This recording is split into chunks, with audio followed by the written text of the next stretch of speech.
Praise the lord. ఈరోజు కొరకు ఏర్పాటు చేయబడిన వాక్య ధ్యానము మత్తయి సువార్త 19వ అధ్యాయము 1 నుండి 30 వచనాలని చదువుకుందాం.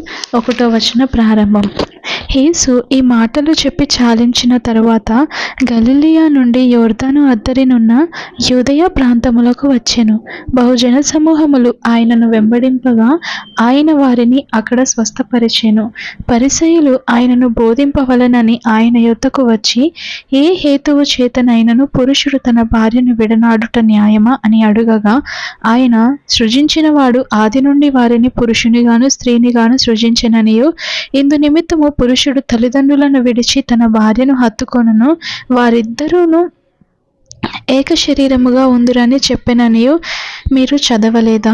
కాబట్టి వారికను ఇద్దరు కాక ఏక శరీరముగా ఉన్నారు. కనుక దేవుడు జతపరిచిన వారిని మనుషుడు వేరుపరచకూడదని చెప్పెను. అందుకు వారు, అలాగైతే పరిత్యాగ పత్రికనిచ్చి ఆమెను విడనాడుమని మోషే ఎందుకు ఆజ్ఞాపించెనని వారు ఆయనను అడగగా, ఆయన, మీ హృదయ కాఠిన్యమును బట్టి మీ భార్యలను విడనాడ మోషే సెలవిచ్చెను, కానీ ఆది నుండి అలాగూ జరగలేదు. మరియు వ్యభిచారము నిమిత్తమే తప్ప తన భార్యను విడనాడి మరి ఒకతను పెళ్లి చేసుకొనువాడు వ్యభిచారము చేయుచున్నాడనియు, విడనాడబడిన దానిని పెళ్లి చేసుకొనువాడు వ్యభిచారము చేయుచున్నాడనియు మీతో చెప్పుచున్నానని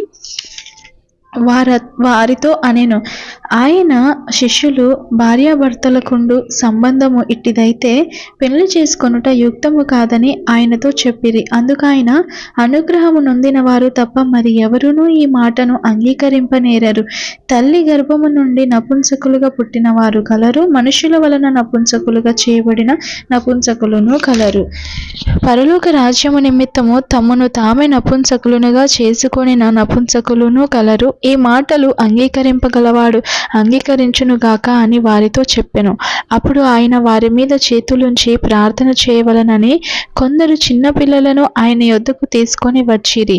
ఆయన శిష్యులు తీసుకొని వచ్చిన వారిని గద్దింపగా, యేసు, చిన్న పిల్లలను ఆటంకపరచక వారిని నా యొద్దకు రానియుడి, పరలోక రాజ్యము ఇలాంటి వారిదని వారితో చెప్పి వారి మీద చేతులుంచి అక్కడి నుండి లేచిపోయెను. ఇదిగో ఒకడు ఆయన యొద్దకు వచ్చి, బోధకుడా, నిత్య జీవం పొందుటకు నేను ఏ మంచి కార్యము చేయవలనని ఆయనను అడిగాను. అందుకు ఆయన, మంచి కార్యములను గూర్చి నన్ను ఎందుకు అడుగుచున్నావు? మంచివాడు ఒక్కడే. నీవు జీవంలో ప్రవేశింపగోరిన ఎడల ఆజ్ఞలను గైకొనుమని చెప్పెను. అతడు ఏ ఆజ్ఞలని ఆయనను అడగగా, యేసు, నరహత్య చేయవద్దు, వ్యభిచరింపవద్దు, దొంగిలవద్దు, అబద్ధ సాక్ష్యం పలకవద్దు, తల్లిదండ్రులను సన్మానింపుము, నిన్ను వలె నీ పొరుగువాని ప్రేమింపవలెను అనునవియే అని చెప్పెను. అందుకు ఆ యవనుడు, ఇవన్నీ అనుసరించుచూనే యున్నాను, ఇకను నాకు కొదువ ఏమని ఆయనను అడిగెను.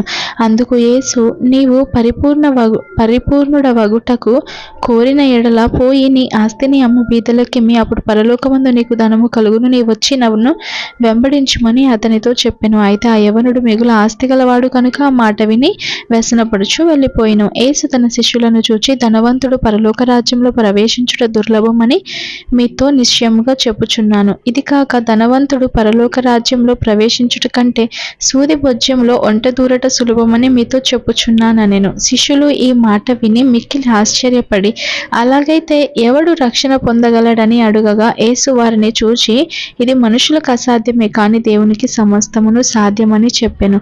పేతురు, ఇదిగో మేము సమస్తమును విడిచిపెట్టి నిన్ను వెంబడించితిమి, కనుక మాకేమి దొరుకునని ఆయనను అడగగా, యేసు వారితో ఇట్లనెను, ప్రపంచ పునర్జననమందు మనుష్య కుమారుడు తన మహిమగల సింహాసనం మీద ఆసీనుడై యుండునప్పుడు నన్ను వెంబడించిన మీరును 12 సింహముల మీద ఆసీనులై ఇశ్రాయేలు 12 గోత్రముల వారికి తీర్పు తీర్చుదురు.